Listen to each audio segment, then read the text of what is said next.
Assalamualaikum warahmatullahi wabarakatuh. Halo teman-teman, gimana kabarnya hari ini? Semoga kita semua selalu diberi kesehatan dan semangat dalam belajar.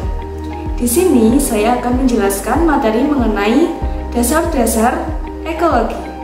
Namun, sebelum masuk ke materi, saya ingin memperkenalkan diri saya terlebih dahulu. Perkenalkan, nama saya Isnani Wafika Aziza dengan NIM akhir 79. Sebelumnya, marilah kita berdoa terlebih dahulu supaya pembelajaran kita kali ini dapat berjalan dengan lancar. Bismillahirrahmanirrahim. Baik, apakah kalian sudah tahu materi apa saja yang akan kita bahas pada materi kita kali ini? Ya, betul. Jadi ada beberapa subbab materi, yaitu yang pertama, ruang lingkup ekologi. Yang kedua, ekosistem, yang ketiga konsep ekologi dalam ekosistem, dan yang keempat daur biokimia. Teman-teman, apakah sudah tahu apakah istilah ekologi? Ya, istilah ekologi mula-mula diperkenalkan oleh Ernest Haeckel pada tahun 1869. Ekologi berasal dari bahasa Yunani yaitu oikos yang berarti rumah dan logos yang berarti ilmu atau pengetahuan. Jadi, ekologi adalah ilmu yang mempelajari hubungan timbal balik atau interaksi antara organisme dengan alam sekitar atau lingkungannya.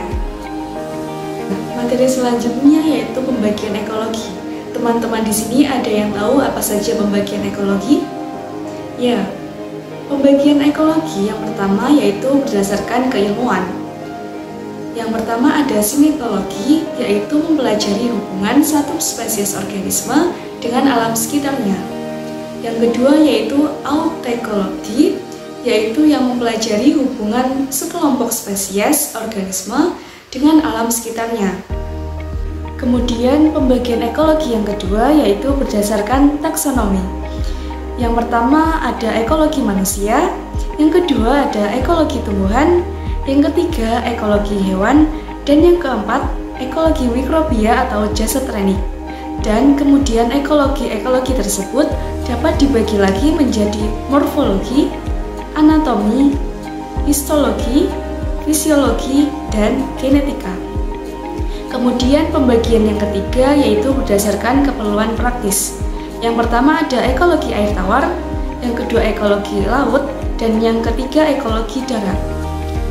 Ya, materi selanjutnya yaitu ekosistem, yaitu suatu kawasan alam yang di dalamnya tercakup unsur-unsur hayati atau organisme dan unsur-unsur non-hayati atau zat-zat tak hidup.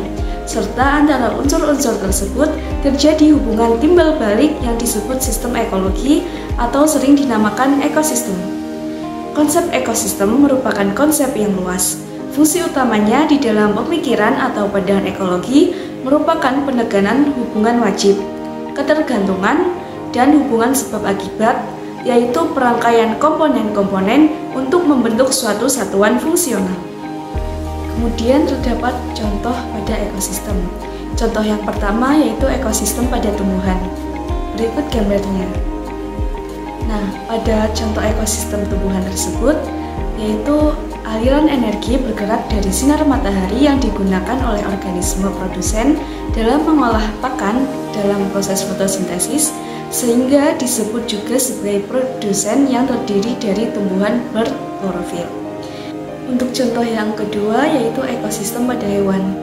Berikut gambarnya. Pada contoh ekosistem pada hewan tersebut, konsumen terdiri dari herbivora dan karnivora. Herbivora merupakan konsumen pertama yang mengambil bahan pangan langsung dari produsen, sedangkan karnivora merupakan konsumen kedua yang memperoleh bahan pangan dari herbivora. Organisme lainnya yaitu dekomposer. Dekomposer merupakan kelompok biotik yang terdiri dari mikroorganisme yaitu jamur dan bakteri yang mengubah bahan organik dalam suatu ekosistem menjadi anorganik untuk kemudian dimanfaatkan lagi oleh produsen dalam penyediaan pakan. Kemudian ekosistem dari aspek jenjang makanan dibagi menjadi dua. Yang pertama yaitu komponen autotrofik. Kata autotrofik berasal dari kata auto yang berarti sendiri dan tropikos yang berarti menyediakan makanan. Autotrof adalah organisme yang mampu menyediakan atau mensintesis makanan sendiri yang berupa bahan organik dari bahan anorganik dengan bantuan energi seperti matahari dan kimia. Yang kedua yaitu komponen heterotropik. Kata heterotropik berasal dari kata heteros yang berarti berbeda dan tropikos yang berarti makanan.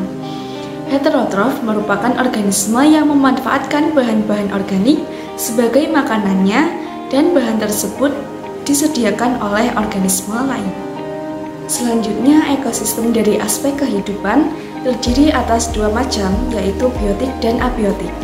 Yang pertama, biotik. Komponen biotik dibedakan menjadi tiga golongan, yaitu produsen, konsumen, dan dekomposer. Produsen sendiri adalah semua makhluk hidup atau organisme yang dapat membuat makanannya sendiri atau yang sering disebut organisme autotrof. Yang kedua, konsumen adalah semua makhluk hidup yang bergantung pada produsen sebagai sumber energinya. Yang ketiga yaitu ada herbivora, adalah makhluk hidup yang hanya memakan tumbuhan seperti sapi, kambing, dan kelinci. Yang keempat ada karnivora, yaitu makhluk hidup yang hanya makan daging seperti singa, harimau, dan serigala. Yang kelima ada omnivora, yaitu makhluk hidup yang memakan segala atau tumbuhan dan daging seperti manusia, tikus, dan ikan yang bisa makan tumbuhan dan zooplankton. Untuk yang keenam ada dekomposer, yaitu organisme yang berfungsi sebagai pengurai bahan organik dari organisme yang sudah mati. Ekosistem dari aspek kehidupan yang kedua yaitu ada komponen abiotik. Komponen ini terdiri dari bahan tak hidup yang berupa unsur-unsur fisik atau lingkungan dan unsur-unsur kimia atau senyawa organik dan senyawa anorganik. Misalnya tanah, air, udara, sinar matahari, dan sebagainya yang berada di lingkungan dalam bentuk medium atau substrat yang melangsungkan kehidupan. Pembahasannya selanjutnya yaitu perubahan ekosistem dan dampak lingkungan. Yang pertama yaitu gangguan terhadap vegetasi tanaman padi di sawah-sawah pada kawasan tercemar sering terjadi penyakit layu. Yang kedua yaitu gangguan terhadap fauna hewan dan unggas yang meminum air sungai yang tercemar tersebut mati atau menghasilkan keturunan yang cacat. Yang ketiga yaitu gangguan terhadap manusia dalam menggarap sawah. Petani harus mengubah cara menanam padi, terutama di musim kemarau, karena sepanjang musim tanam terdapat banyak sekali lapisan kertas yang mengendap dan menutupi permukaan tanah. Pembahasan yang terakhir yaitu daur biokimia. Biogeokimia merupakan pertukaran atau perubahan yang terus-menerus antara komponen biosfer yang hidup dengan tak hidup. Dalam suatu ekosistem, materi setiap tingkatan trofik tak hilang. Materi berupa unsur-unsur menyusun bahan organik didaur ulang. Unsur-unsur tersebut masuk ke dalam komponen biotik melalui udara, tanah, dan air. Contoh dari daur biokimia ada 5. Yang pertama yaitu daur air, yang kedua daur karbon dan oksigen, yang ketiga daur nitrogen, yang keempat daur belerang atau sulfur, yang kelima daur fosfor. Itulah pembahasan mengenai dasar-dasar ekologi. Bagaimana? Apakah teman-teman bisa memahaminya? Semoga dapat dipahami dengan mudah dan dapat bermanfaat ya. Akhir katanya, sampai jumpa di lain waktu. Thanks for watching. Assalamualaikum warahmatullahi wabarakatuh. See you.